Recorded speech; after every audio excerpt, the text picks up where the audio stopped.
Howdy, folks. This may be a hot take, a sizzling one maybe, perhaps even a nuclear take, but in my opinion, Fallout 3 is the best Fallout. Wrong. That is absolutely Wrong. proved over and over again. Wrong. Okay, wait, hold on. I have to agree that New Vegas is objectively the best in the franchise overall by far. Yes, sir. Vestal reporting for duty. Please assume the position. But 3 will always be special to me. Bopping around the Capital Wasteland to butcher Pete while dying of radiation poisoning, and watching Jericho make friends Hi. Fuck you. never gets old. The music is like a character itself. The radio is the first companion you get to travel around with you in the game. So after putting at least 700 hours into this thing, I have definitely formed some strong opinions about the soundtrack. Therefore, today I'll be ranking the songs included in this rough gem of a game. I'm just gonna be sticking with the licensed tracks in this video, so no score music this time around. Maybe I'll cover those in a separate future video. But anyway, I'll give a little background to each song, and artist if possible, since this is technically a music history channel. So I'll do ratings based on that, and I'm gonna try to be pretty harsh in rating. Otherwise, if I just let myself fangirl, all tracks would be S tier for sure. So folks, let's bongo bongo bongo over to that tier list site everyone was using a couple years ago. Alright, here we are. Wow, what a place. So, you can see we got a lot of songs down here, so let's get cracking. Oh, and for our tiers, we're going by radiation levels. S tier being no rads and safe to consume, while the rest of the tiers increase in rad level as we go down. Hopefully we won't get any too lethal in this first round. Okay, first song. A Wonderful Guy by Tex Benecke and his orchestra, 1949. I'm as corny as Kansas in August. I'm as normal as blueberry pie. No more a smart little girl with no heart. I have found me a wonderful guy.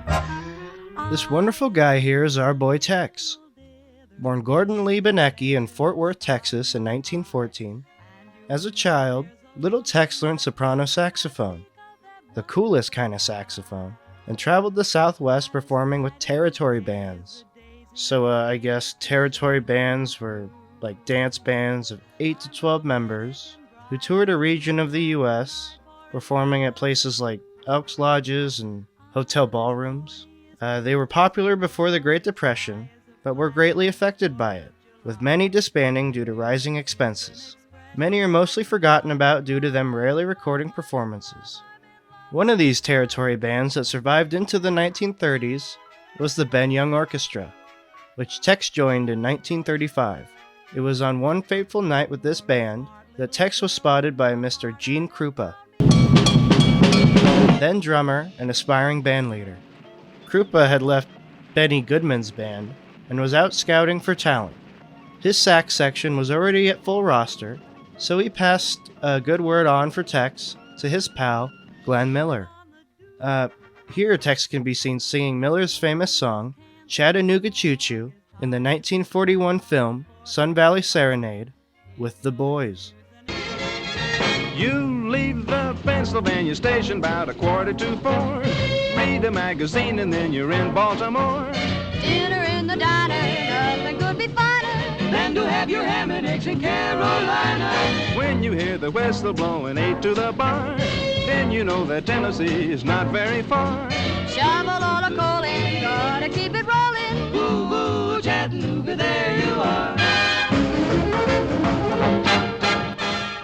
Tex worked with Miller and his band until Miller joined the war effort in 1942. Sadly, it was during the war in 1944 that the famous bandleader would disappear over the English Channel during a flight from France. After the war, Tex headed a newly reformed version of Miller's former band at the request of Miller's widow, where in the late 1940s they recorded this banger. The song itself was written by Richard Rodgers and Oscar Hammerstein II for the 1949 musical South Pacific. So apparently the play is about a lady on an island who falls in love with a French guy, I'm assuming smelly, but prejudice comes between them.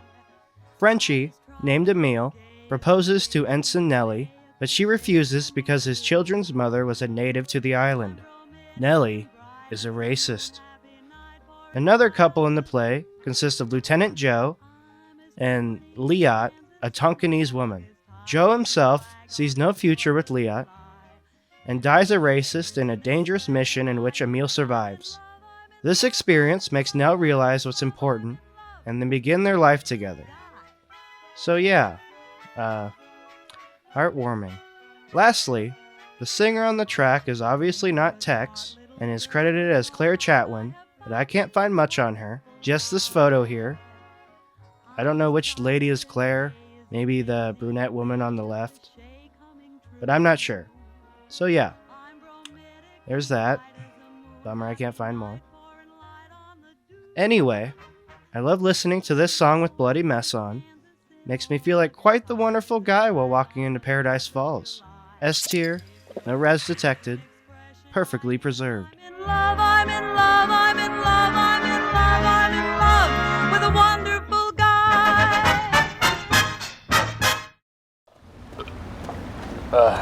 Had to go take a hot dog break, but I'm back. Alright. Anything Goes by Cole Porter, 1934. Times have changed, and we've often rewound the clock since the Puritans got the shock when they landed on Plymouth Rock. If today any shock they should try to stem, instead of landing on Plymouth Rock would land on them. You know, Mr. Cole Albert Porter was born in Peru, Indiana in 1891. He was a classically trained composer and songwriter who loved Broadway, especially the music part. During World War I, Cole moved to I guess to hear and smell the action a little closer, and became a popular playboy in Paris, chilling with the likes of Hemingway and Picasso. Oh, and in 1918, he supposedly also joined the French Foreign Legion. This is apparently unconfirmed and contested, but I don't know, that's kind of cool. Although openly homosexual, Cole married Linda Lee Thomas, a cool lady who was about 8 years older than him, loaded as fuck, and down to party. He found great success there in the 1920s and 30s, writing music and lyrics for musicals such as Paris, 50 Million Frenchmen, God, imagine the smell, be fucking lethal, The New Yorkers, and Gay Divorce. Guess we had gay divorce before gay marriage. Pretty crazy. Cole wrote this song, Anything Goes, for his 1934 hit musical of the same name, which was based on a book that was kind of written by 4 people. God, who wrote the script? The musical takes place on an ocean liner, and the song is performed by nightclub singer character Nothing's impossible. In this day and age, anything goes. Times have changed, and we've often rewound the clock since the Puritans got a shock when they landed on Plymouth Rock. If today any shock they should try to stem, instead of landing on Plymouth Rock would land on them. Unfortunately, on October 24th, 1937, Porter was crushed in a horse riding accident, causing both of his legs to be damaged so badly that doctors insisted on amputating one or even both of them. Lieutenant Dan, ice cream. Being a badass, though, Cole refused amputation and spent 7 months in the hospital to save his legs. He walked out of the hospital, but at a great cost. He would be in constant pain for the rest of his life, but he said doing what he loved, making music, helped distract from it. Bro made a big comeback though in 1948 with his hit musical, Kiss Me Kate, which played over 1,000 shows and earned him a Tony for Best Composer and Lyricist. Take that, Chronic Pain. Oh god. Sadly, in 1954, Linda Lee died, and 4 years later, Cole's leg injury would come back to haunt him. He went through 34 surgeries to treat ulcers in his leg, but they failed, leading to the only option of amputation.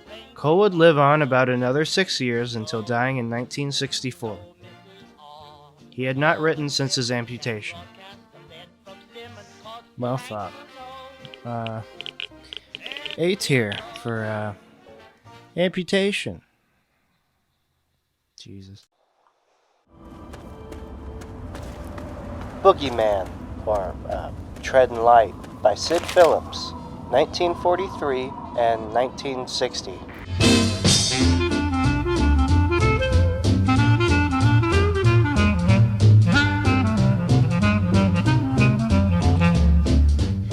So, this one is kind of a mess, folks.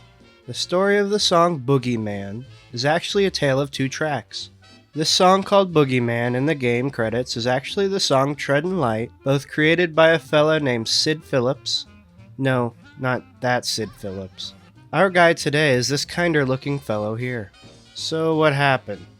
Apparently, two of Sid's tracks got their titles swapped on the 1993 CD album titled Archives Series Volume 6, 1940s and 1950s, from the KPM Music Library. You can see both titles on this disc here.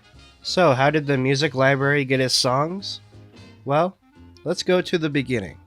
Isidore Simon Phillips was born in the Big Smoke in 1907.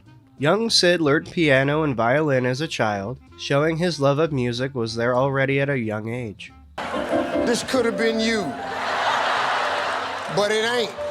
Sid and his older brothers, Harry, Ralph, and Wolf, that's a pretty dope name, apparently would have to practice their instruments outside in the backyard because their mom got pissed at them always jamming out bangers in the house. The boys formed a band called the Riviera Five, which they later renamed the Melodians Quintet.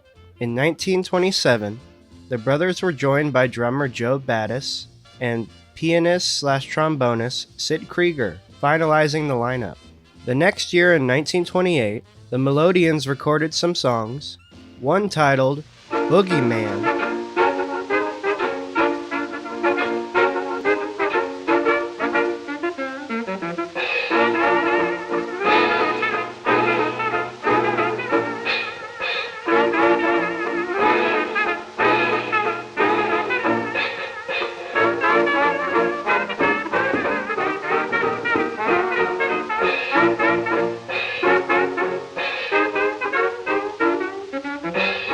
Okay. This is actually a third unrelated song, but it's interesting he had two songs which basically had the same title in his career. So after the Melodians, Sid began arranging music and playing saxophone for Bert Ambrose and his band. In 1939, Phillips was called up to serve in the war, and due to his understanding of 5 different languages, he was put on passport checking duty. Bro was playing real-life Papers, Please. Thankfully for us Fallout fans, Sid was also allowed to head some wartime bands, where he would write the song Treadin' Light in 1943, the one we know as Boogeyman. Shortly after the war in 1946, Sid wrote the real Boogeyman song. Here it is. KPM 048B.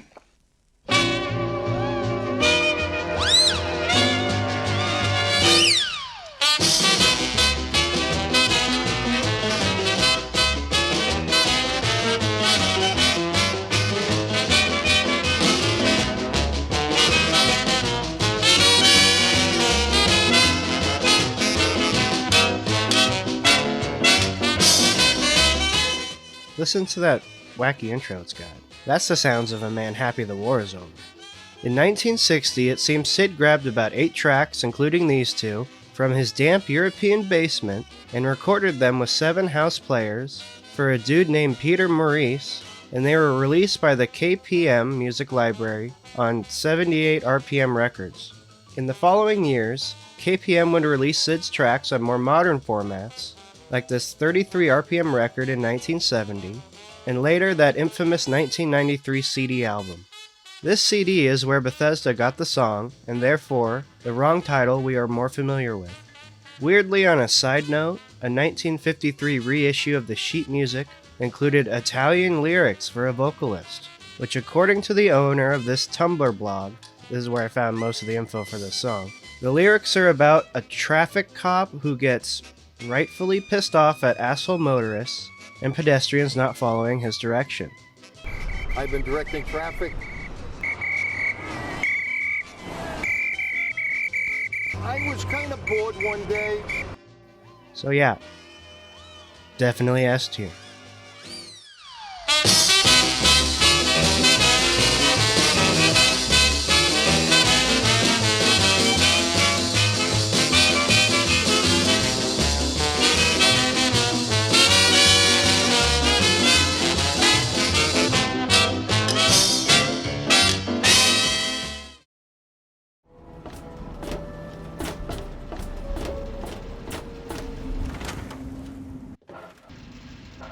Civilization by Danny Kaye and the Andrews Sisters. Something to say to me, kid? 1947.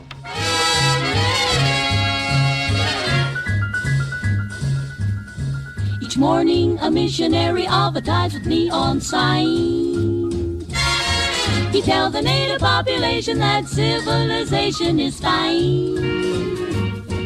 And 3 educated savages holler from a bamboo tree that civilization is a thing for me to see. This late 40s pop classic was written by two fellas.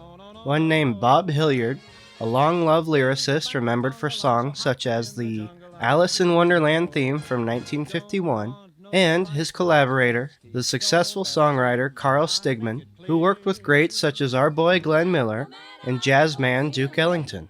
However, like most music of its time, this song was not recorded by its writers, but by more well-known professional vocalists and musicians. In the case of this song, several prominent acts of the time gave the song a whack, with 5 different versions of the song being on the Billboard charts at the same time during the last week of 1947. The most popular version, which peaked at number 3, was recorded by the Andrews Sisters and Danny Kaye for Decca Records, and is the one we hear in the Fallout franchise. So, as far as the song itself goes, Danny Kaye sings from the perspective of a native Congolese tribesman, perhaps a Mbuti or Batwa fellow, who has learned about this civilization thing and is far from impressed. White missionaries tell him of Western civilization with its dangerous automobiles, dirty loud cities, annoying landlords, exploitative films, and even the freaking A-bomb apparently, so for obvious reasons, he's not having any of that noise and refuses to leave the Congo. Who could blame him? Anyway, as for the artist who recorded it, Danny Kaye was born David Daniel Kaminsky in New York City in 1911 to Ukrainian Jewish immigrants. Kaye built a very successful career involving his acting, singing, dancing, presenting, and comedic skills. He starred in the original The Secret Life of Walter Mitty film from 1947, the same year this song came out. Mitty's jaw was a grim, straight line as he gave the Jerry 3 more lethal bursts and watched him go down in flames.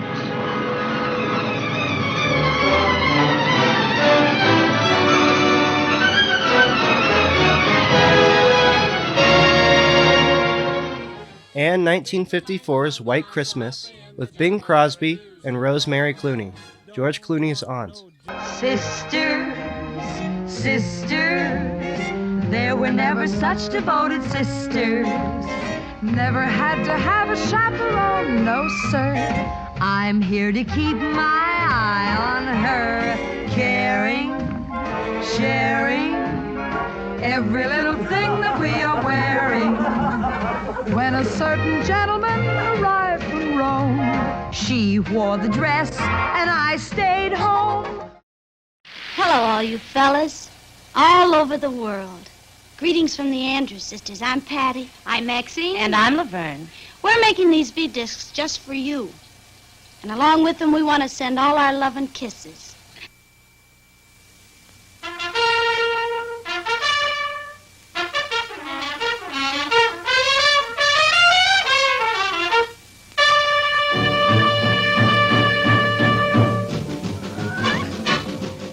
The Andrews Sisters, one of my favorite groups of the war era, consisted of actual sisters Laverne, born 1911, Maxine, born 1916, and Patty Andrews, born in 1918. They gained international popularity during World War II as a popular USO act, with hits you may know like 1942's Don't Sit Under the Apple Tree, originally recorded by our buddies Glenn Miller and Tex Benecki a few months earlier. Don't sit under the apple tree with anyone else but me. Anyone else but me. Anyone else but me. No, no, no, don't sit under the apple tree with anyone else but me. Till I come marching home. 1945's Rum and Coca-Cola, a drink that greatly helped me become an alcoholic.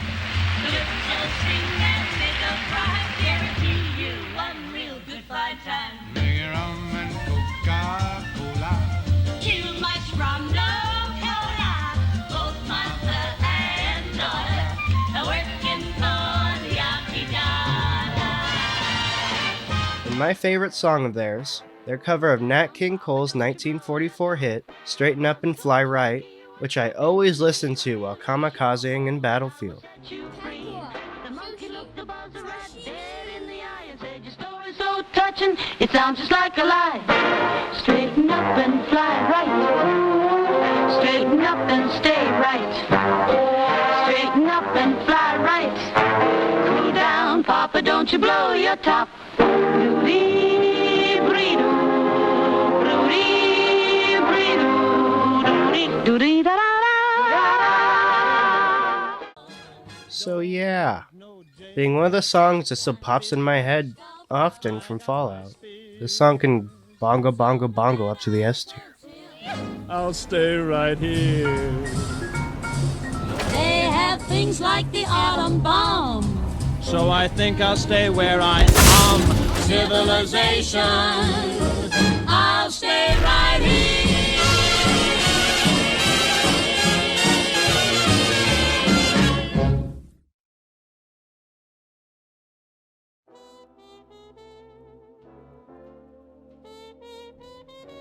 Happy Times by Bob Crosby and the Bobcats, 1949. Wish on the moon and look for the gold in a rainbow, and you'll find happy times.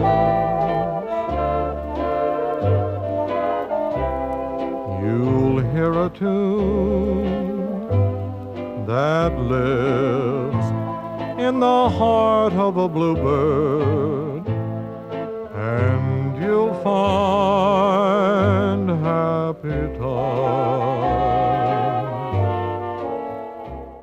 Written by composer Sylvia Fine in 1949, Happy Times is a ballad with some jazzy elements and is one of my favorite songs in the game.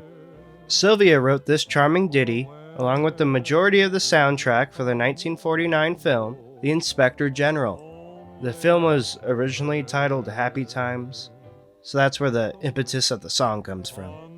If you have been paying attention and don't suffer from face blindness, you may have recognized our boy Danny Kaye here as the star of the film. Meeting in 1939 while working on The Straw Hat Review, a 2-act musical comedy review, Fine and Kaye quickly hit it off, and he soon would propose to her over the telephone. 4, 9, 9, 7, 0. They got married in January 1940 and became an entertainment team, with her writing the music for his films and becoming his manager. As the performers go, Bob Crosby, born George Robert Crosby in 1913 in Washington State, was the younger brother of star Bing Crosby. Having such a famous older brother with a 10-year difference between them may have been quite helpful to Bob's career, but he himself, I think, deserves his fame on his own merit with the work he did with his group, the Bobcats. In 1935, Bob started his band leadership career when he was elected to lead an orchestra composed of former members of Ben Pollock's band. And on a quick side note, famous jazzman Benny Goodman and our boy Glenn Miller were members of Pollock's band in the 20s before starting their own. But back to Bob now. His orchestra spawned a band within a band, composed of some of the soloists, I think there were 8 of them, who called themselves the Bobcats. So that's where that comes from. During World War II, a little thing that affected a lot of the music groups at the time, our boy Bob became a Marine. I don't know if they were issued Crayolas in their rations back then, but the Marine Corps recognized and valued Bob's taste for something a little more widely palatable, music, and made him a band leader for most of his war service. He and his Marine bands toured the Pacific to entertain the boys sticking it to Tojo over there, and after returning to the States, our guy scored his very old-timey radio show on NBC sponsored by P. Lorillard Tobacco Products, creators of your favorite cigarette, Old Gold. For a treat instead of a treatment, treat yourself to...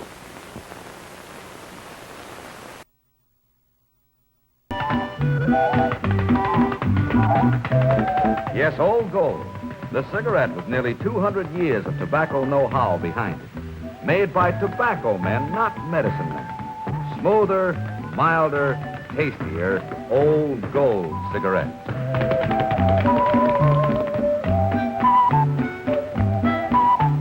Just you try an Old Gold, folks. Old Gold, the cigarette that treats you better in every way. Because in every way, it's a better cigarette.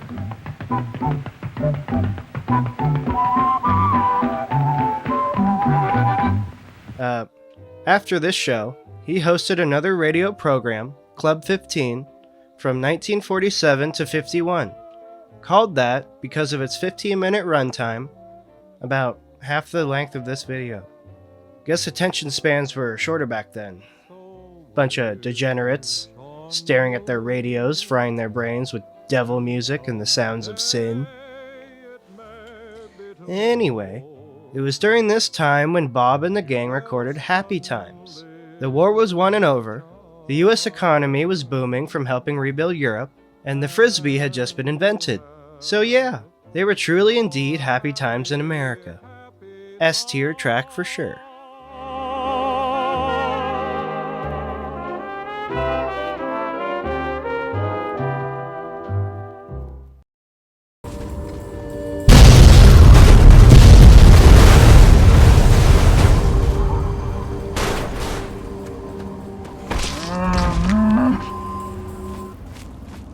Alright folks, I'm gonna have to stop here for this video. It's way too long for my incoherent ramblings, and frankly, I'm just lazy. So, leave a comment if I got anything wrong, I usually do, or you got something to add, and be sure to tune in next time for part 2. No guarantee on when that is.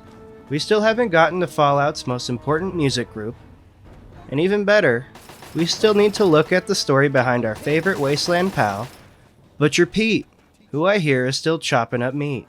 So yeah, keep fighting the good fight, folks. And, love yourselves. I don't know. Okay, bye.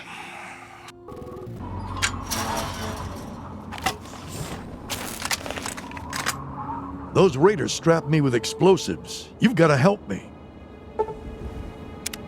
Help me!